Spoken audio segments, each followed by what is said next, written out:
Most of us have great memories of the homes that we grew up in. I remember lying awake at night in the room I shared with my two brothers. I'd stare at the ceiling and think about how when I grew up, I wanted to say things like, "Welcome back," and "That's the mo you know." But it was the puns and rhymes I'd recite that always landed me in a headlock as my brothers tried to shut me up.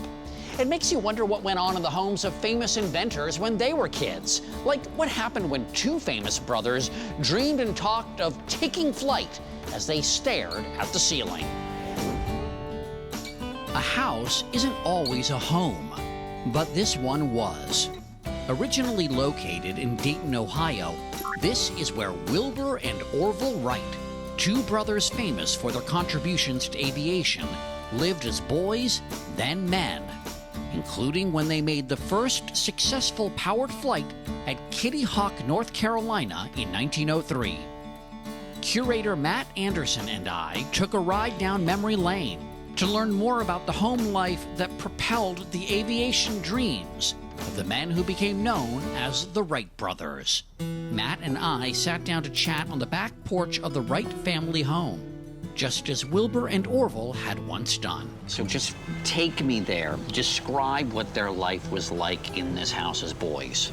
They always spoke fondly of their childhood. Wilbur and Orville considered themselves almost one. They shared all of their toys in common. They were very clever. They had a lot of fun, very ingenious. As boys, they lived in this house with their two older brothers, Roycelyn and Lauren, their younger sister, Catherine, their bishop father, Milton, and their mother, Susan, who died young of tuberculosis. Did they fight? Sure, just like any brothers, they fought, though they were not angry with each other. They just got heated in their arguments, particularly when they were working on the airplane. In fact, they would sometimes argue in circles. Wilbur would argue one point, and then Orville would argue another, and eventually they would change positions and fight just as vehemently, holding each other's point of view. So they were pretty good that way.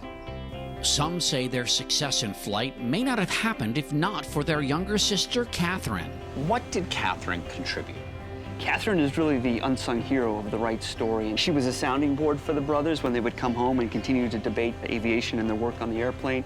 She was also managing the home line. Catherine really worried about all these details so the brothers could be free to pursue their aviation.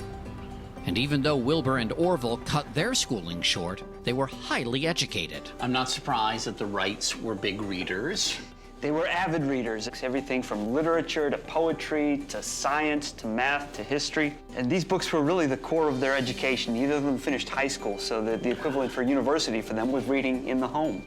But it may be upstairs where their flying dreams took shape. This is Wilbur's bedroom here. Okay, so this is the older brother's bedroom. Absolutely, and we have Orville's over here. I love this idea of having to go through one brother's room to get to the next. It's kind of a metaphor for the way their relationship worked. They were inseparable. The brain waves that were going between these two rooms have benefited all of us. Absolutely. This house was eventually moved from Dayton to Greenfield Village in 1938, 35 years after the first successful flight. And the dedication ceremony was attended by Orville Wright. All these years later, the house just happens to sit beneath the flight path for Detroit Metro Airport, which feels like a tip of the hat to the past.